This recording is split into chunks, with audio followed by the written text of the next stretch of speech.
कि माँ एक 4 बेटों को जन्म देती है, लेकिन चारों ही बेटे अगर गलत अलग अलग मार्ग पर चल पड़े तो इसमें माँ का दोष क्या?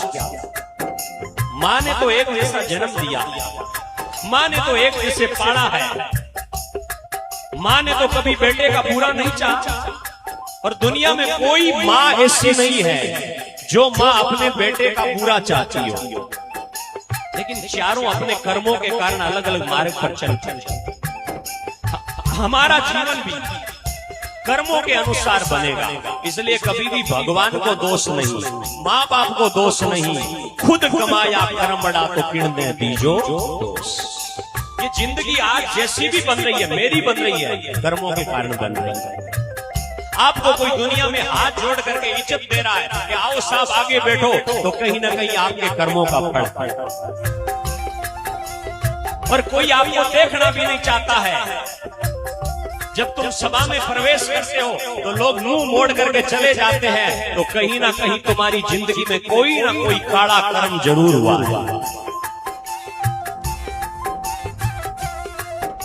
किसी काले कर्म ने तुम्हारी जिंदगी को नजर लगाई है।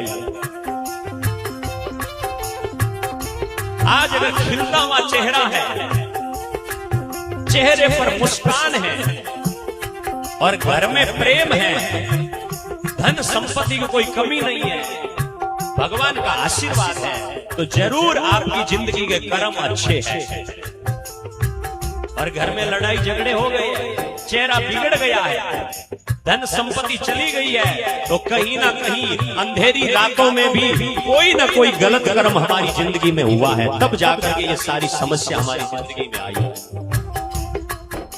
इसलिए जीवन किसी दूसरे के हवाले नहीं है, जीवन स्वयं के हवाले है। और चाहे तो मनुष्य इस जिंदगी में मोक्ष को प्राप्त कर सकता है, और अगर चूक जाए तो गलत काम करके नरकों में पड़ सकता है। ये सब कर्मों का खेल है। इसलिए अब की बार जब जब जिंदगी में कोई दुख आए तो किसी दूसरे को दोष मत देना। कि माँ एक 4 बेटों को जन्म देती है, लेकिन चारों ही बेटे अगर गलत अलग अलग मार्ग पर चल पड़े तो इसमें माँ का दोष क्या? माँ ने तो एक जैसा जन्म दिया, माँ ने तो एक जैसे पाला है, माँ ने तो कभी बेटे का बुरा नहीं चाहा। और दुनिया में कोई माँ ऐसी नहीं है जो माँ अपने बेटे का बुरा चाहती हो, लेकिन चारों अपने कर्मों के कारण अलग अलग मार्ग पर चलते हैं। हमारा जीवन भी कर्मों के अनुसार बनेगा, इसलिए कभी भी भगवान